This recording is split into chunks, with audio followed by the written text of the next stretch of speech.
Alright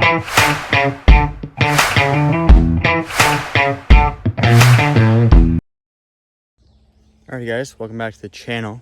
Today I'm out here filming another video, and today's topic is going to be trail cams. It is very beginning of August today, and a lot of people should be putting their trail cams out right about now.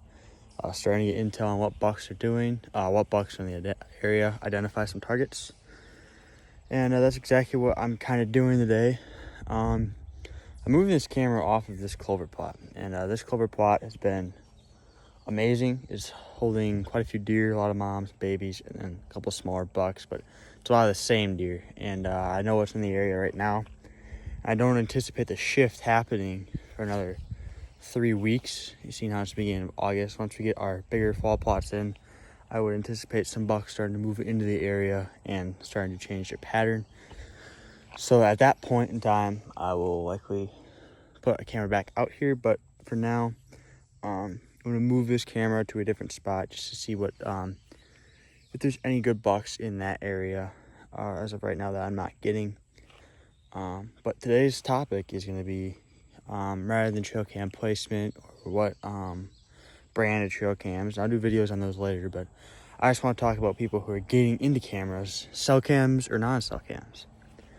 And I think that's a question that a lot of people ask themselves. They don't know. A lot of people have different opinions.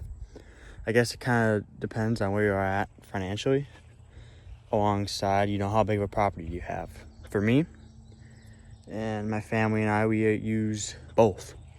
And I think using both on a larger property can be very, very helpful. If I run a smaller property, 30 acres or less, where you run 3 or 4 cameras at most, I would say, going to cell cams is a much better and more efficient way. You don't have to go bug around that small property a bunch, and for the payment, it's worth it, I think. However, once you get into bigger properties, 50, 60, 70, 80, all the way up to, however big a property you have, that at that point, I think cell cams and normal trail cams are the best, because for me, I have about 10 to 15 normal non-cell cams.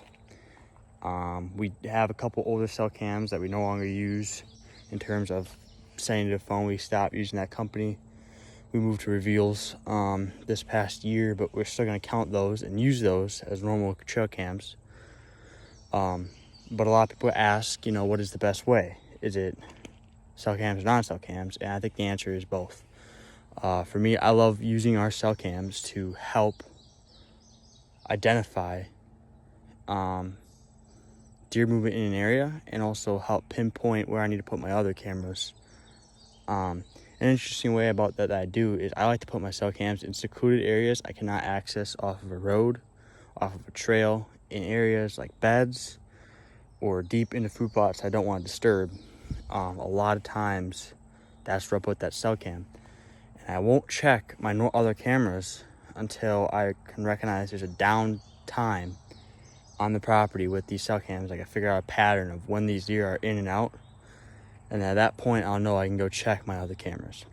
So for me, I like to use the reveals. I've liked them so far. I think they're pretty good for the pricing. I think it was $120 per camera. We got 3 of them, but I think it's $13 for the unlimited plan, and then an additional $12 for every other camera you add on. So it's okay pricing for what the quality is. But again, I like using both cell cams and non-cell cams. I think you'll find that very helpful, using your cell cams to help you with when you check your non-cell cams, where do you put your non-cell cams compared to where you put your cell cams. Anything off a trail, off right next to a stand that you can just grab an SD card, 100% put a non-cell cam there. It's easy checkable. You don't have to go booger up everything. Just take one normal ride around the property, grab your chips and get on with your day. Go check them, rather than putting these cell cams in deeper parts of the woods or bigger parts of food plots. But I think both. If you switch your cell cams, you're doing yourself a disservice, not using and utilizing the other normal cameras that you have. They can be huge game changers still, give you a lot of information. And I think, you know, just using them side by side is the best way to use them to save money and also, you know, get the best bang for your buck. So we're gonna move this camera and I'll show you guys a new spot. And hopefully, you know, as you can see, this clover plot looking great. We just mowed it. Got the muddy stand back there. We'll be putting a mock scrape here soon.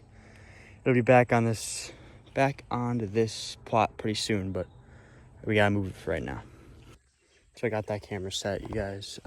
Sorry I was a little late. I didn't get to finish the video there, but I got that camera. It's all set up on that apple tree. There's actually a couple good apples on that tree already, so that's exciting.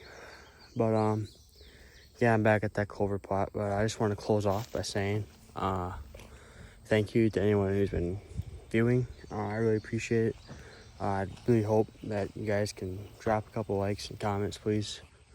But outside of that, man, it's almost deer season, and I'm like super excited, super stoked. I couldn't be happier, more excited. Fall food plot should be going here pretty soon, and yeah, it's just that time of year where everything starts to get a little closer, and you just get a little more excited every day, and got pushed through. Gotta get a couple more projects done yet this year. Gotta put the fall food in, finish up some scrapes, make sure your stands are good. Last thing you want to do is have a tree stand malfunction. That is never good, so make sure your stands are doing good. All right, guys, talk to you later.